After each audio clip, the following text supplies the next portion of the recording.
Please forgive the amateur video quality. This is my first attempt at doing this.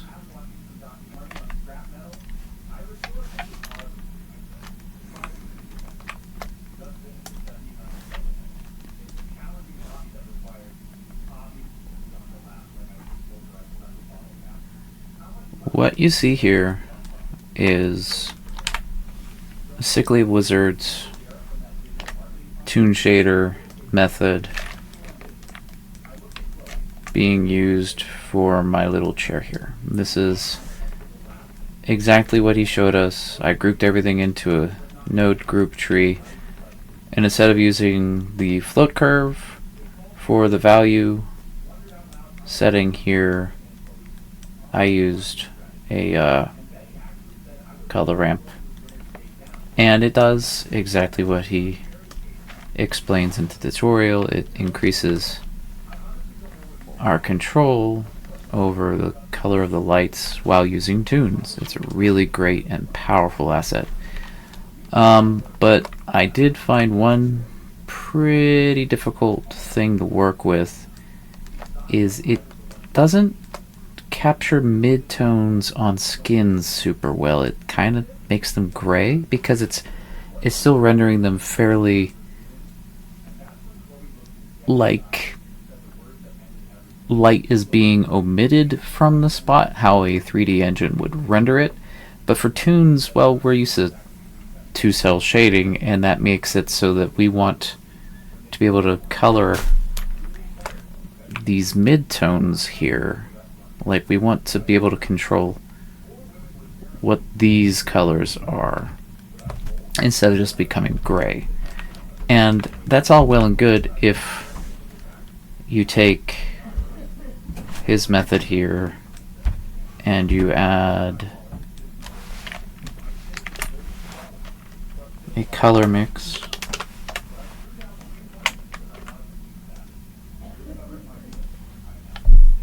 and set it to multiply.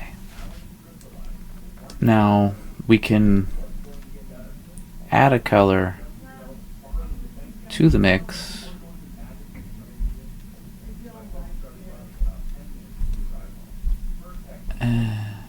yeah, it sort of works. You don't really have control over the midtones. It applies it like a Photoshop layer mode that's set to multiply. It applies it across the entire shader here, and that's well and good, but honestly, if I wanted to play with that, I might just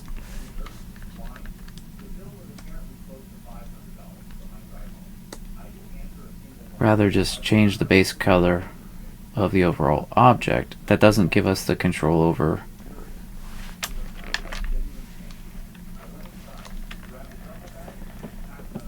oh man, my computer cannot handle this.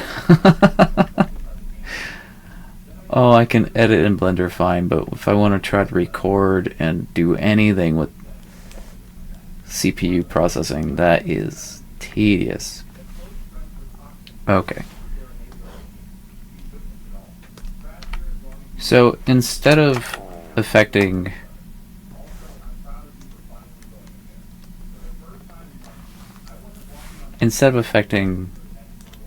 the midtone like we want, it's just affecting the overall tint on this shader here. And another thing, I just found this a little difficult and finicky to actually get the sharp constant effect that the color ramp gives us. So what we can do if we want, also if you'll notice, this is a little pain in the butt to work with these sliders being so close together like this. We have next to no control. So we can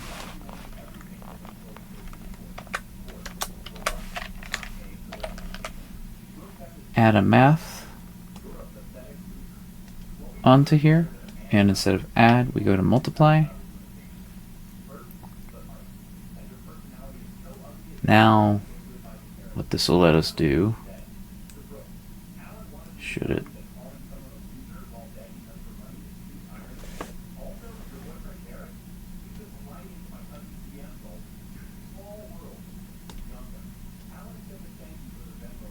It'll allow us to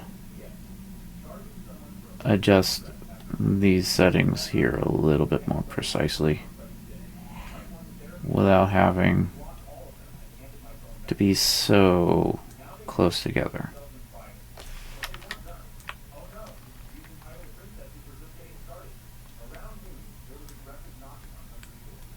I like to keep this about 3.5, and that gives us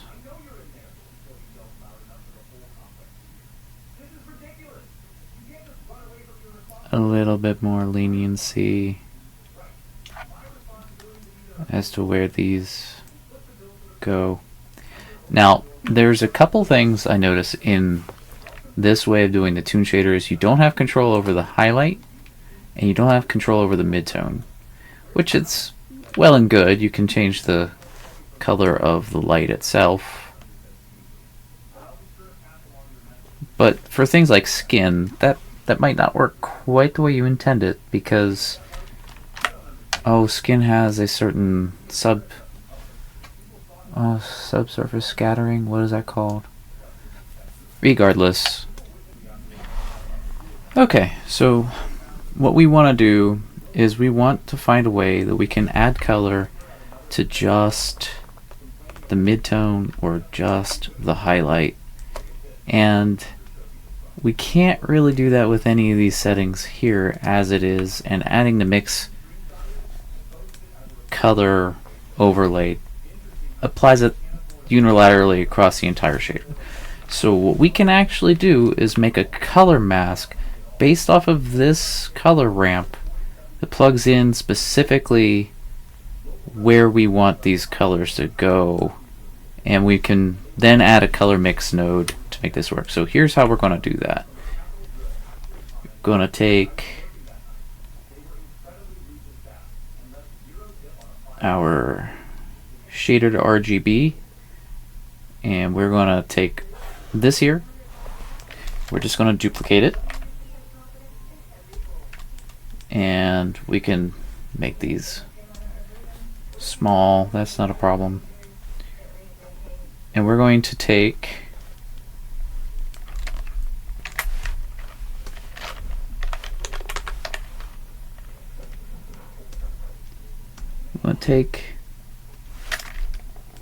that set to multiply. I'm going to throw this into this color here.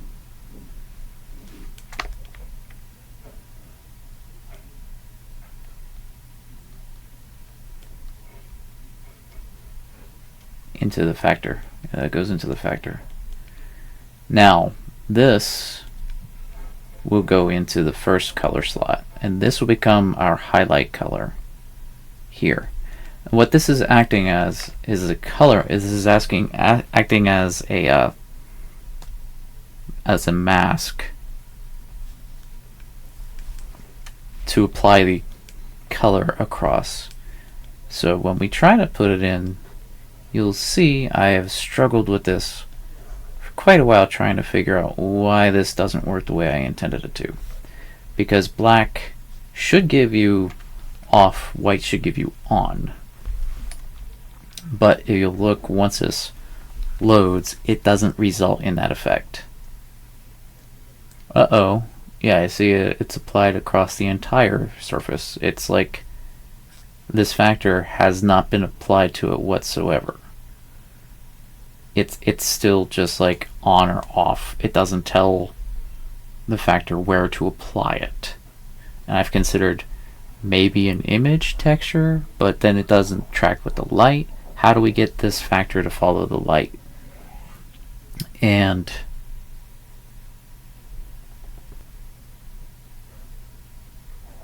see, that's basically whenever this loads. is basically just telling it, hey, turn up the green. We don't want that. So what I did find is if we take our shader to RGB and plug that back in, now it's tying it back into the primary shader to tell it where this color ramp is getting applied to. Alright, so you'll see it's still applying it across the entire thing, but if we start editing this color ramp here,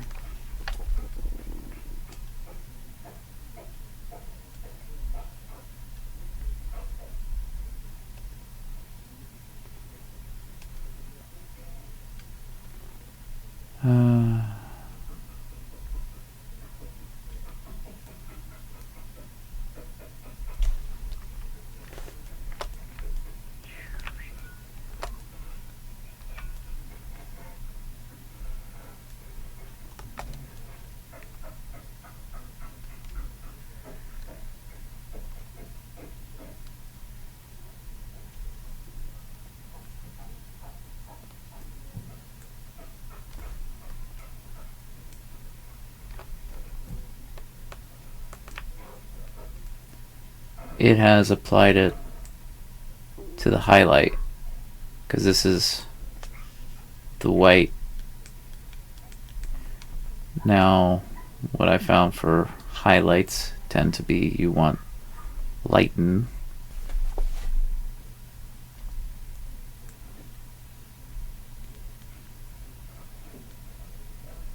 bloody brilliant.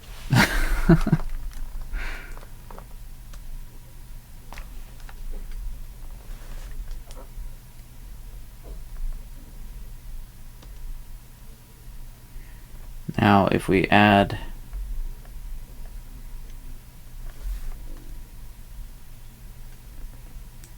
no, the lighten doesn't want to lighten. Really?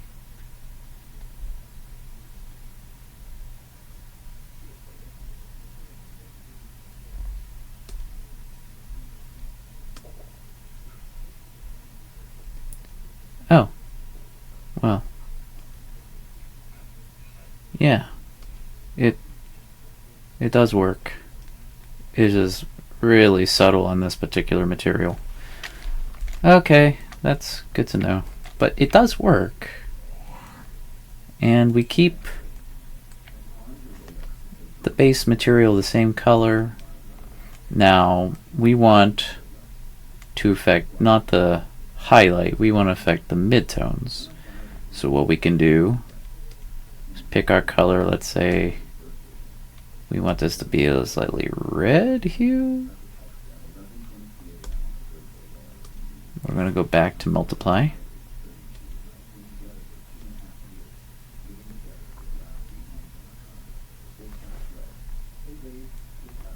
Now instead of this part of the color ramp being turned on, which is white, we want this part to be white.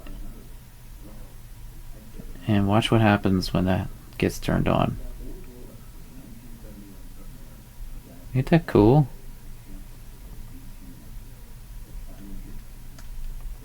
We turn this back to black to mask off the top tone, and you can see now we have a working mid-tone color multiply. And if we change this, let's say blue,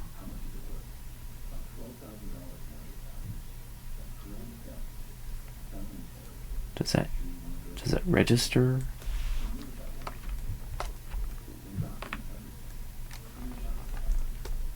That may not be reading to my, yeah, it's just the way the multiply, the effect is working. It's just this color of material plus the overlay multiply. It works like the Photoshop multiply effect, so it is still a little finicky as to which colors go with what.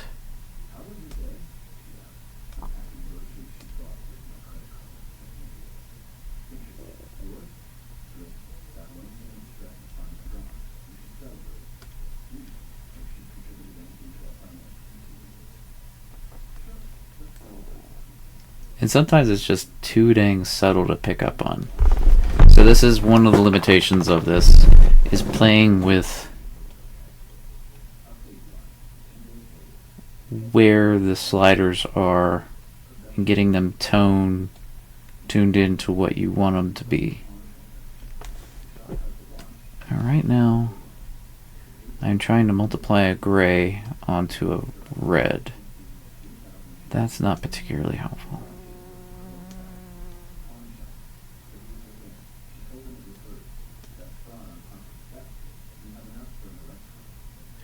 And if you're wondering why it's adding color to these but not this, these are all tied to the same group node that I have here. So if I go to the red, which is the top and bottom there, and the white, they're all tied. You can unlink them by clicking the little number here for each one, and that wouldn't be giving you that effect.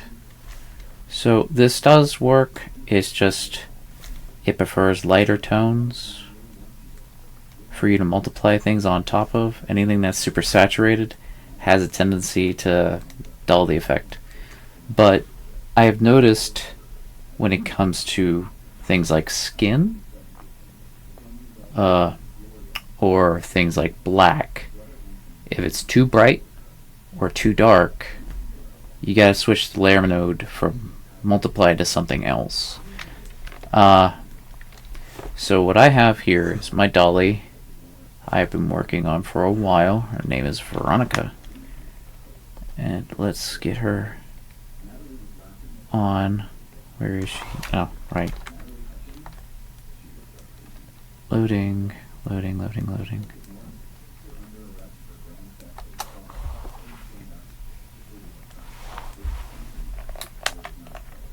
Let's have her sit in the chair.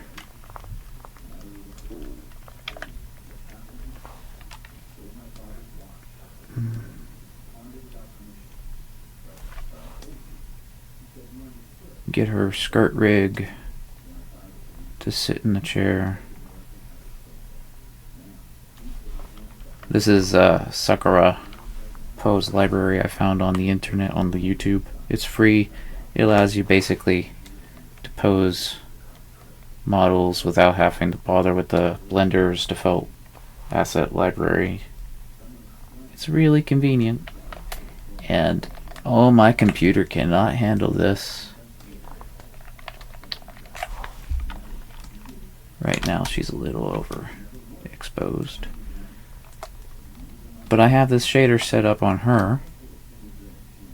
Don't mind her hair. It is still in development. It's just a temporary blob of mesh.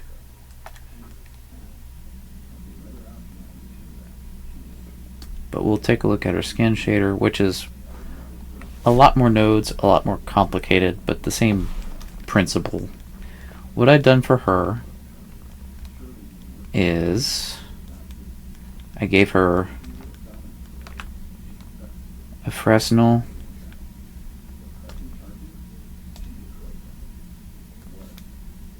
with a mask plugged into, or just the get the shader, it's plugged into a darken layer mode, so that whenever you look here you see that that shader gets applied, and that's just added after all of these things. And what I've done on these, there's an extra multiply on the end here on all of these. These are all set to 2.54. It just helps amplify the effect that the color ramp has a little on the output side of things.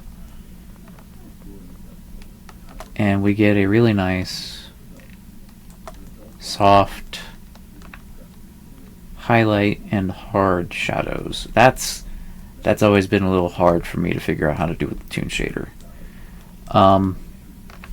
So I took the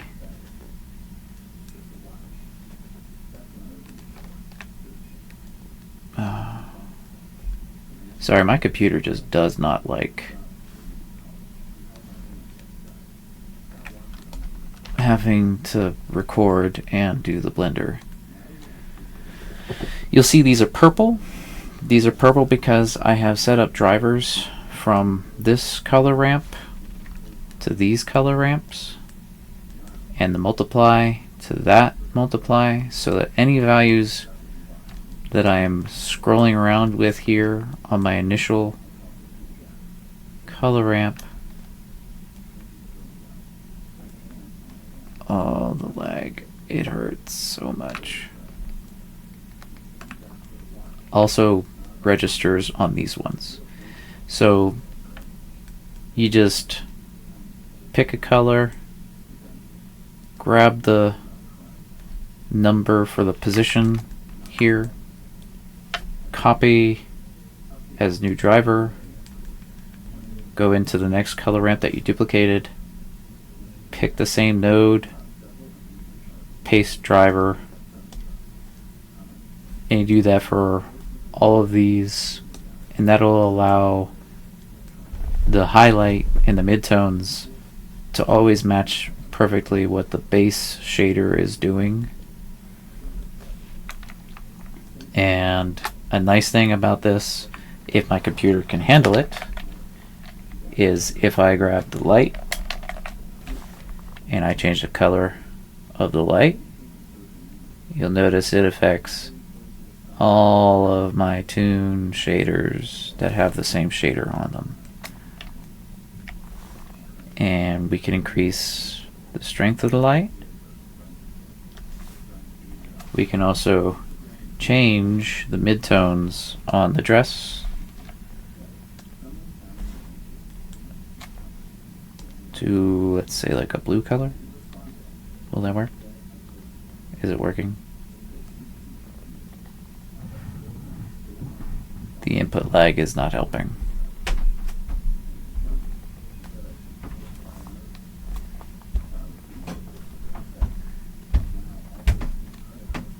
Yeah, it's not as noticeable on the dress, but it's there.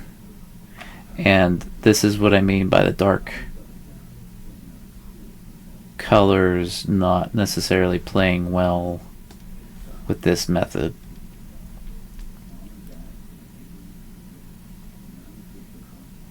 It's just a little too subtle, but for the skin, I have found this shader looks, I mean, she's definitely overexposed, but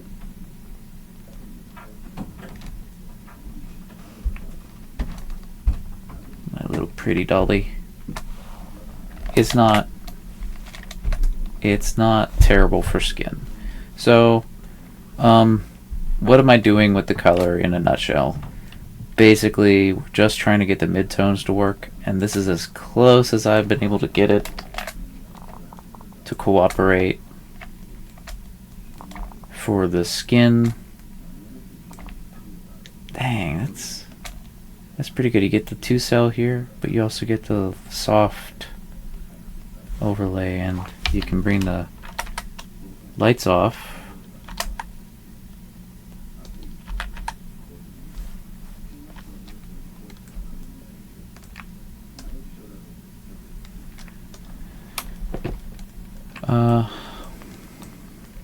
If you're wondering about the second part of the shader here, that's just our freckles.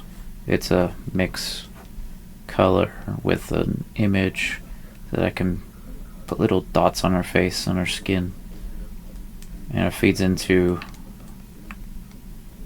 a darken color mix node.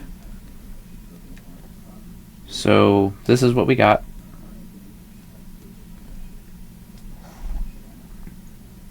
Let's see if I can get this screenshot in for you so you can see the general gist of how I got the skin.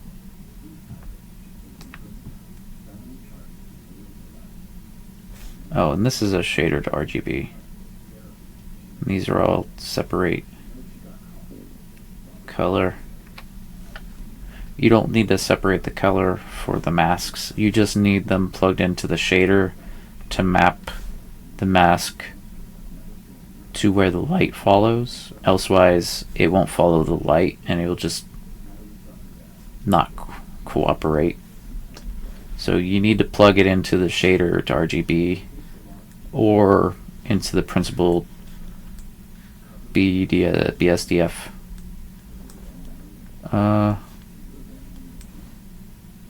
Darken, and that's just the mixing the Fresnel outliner with the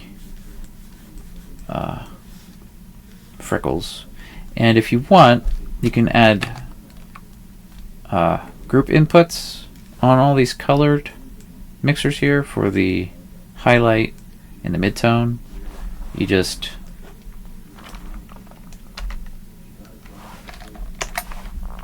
search group input. Oh,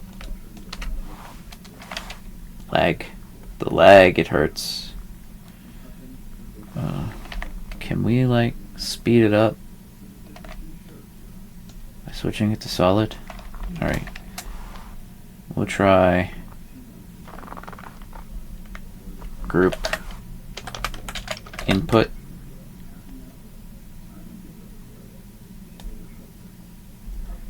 And that is one of these. You just plug in the new one here and you tell it by pressing N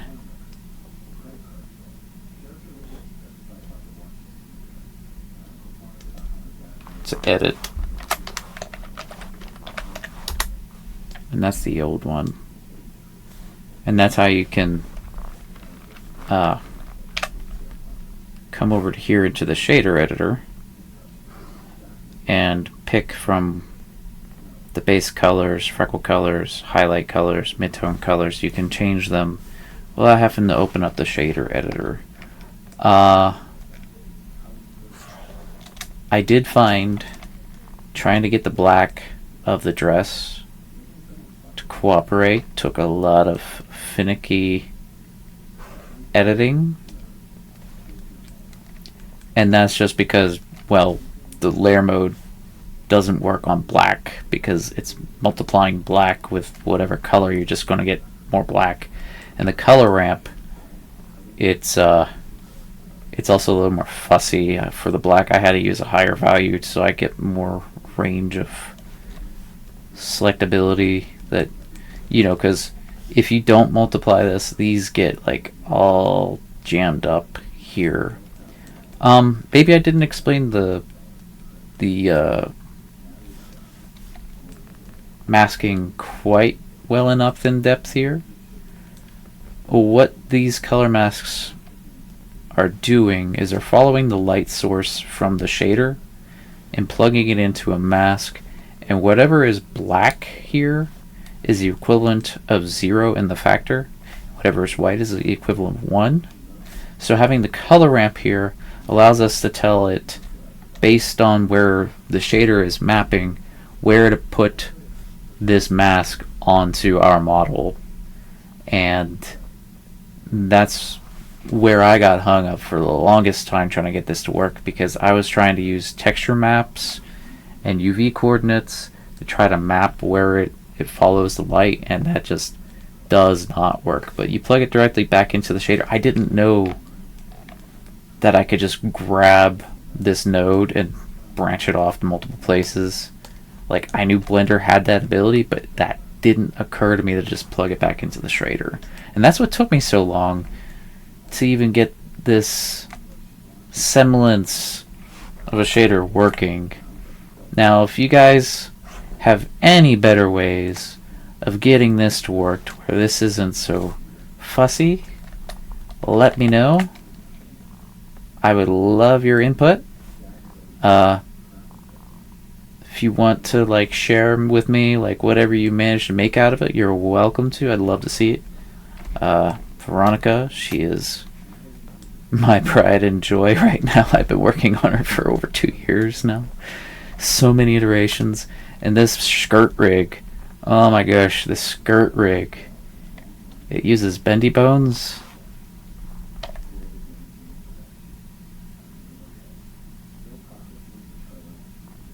It's not perfect, but it gives me a lot of control. It also has oh,